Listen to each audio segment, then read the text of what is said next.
Magandang araw mga kapins. Ngayon ay August 27, 2025. Last day pa lang ngayon ng sale ng bigas. Pero as usual, wala tayong nakuha. Pero may hack tayo mga kapins.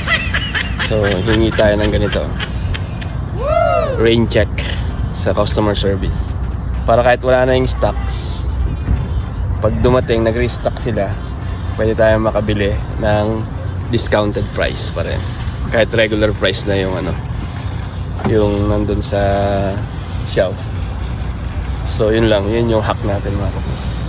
So kung dito kayo sa Canada at mahilig kayong bumili ng bigas katulad ko, punta kayo sa Superstore.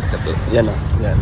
Kahit anong branch. Pag nakita nyo yung deals nila, yun, kung wala kayong naabutan, hingi kayo ng rain check mga kapits. So yun lang. Sana nakatulong. Yan yung hack natin sa para makahingi tayo ng discount mga kapits. Thanks and see you sa next one.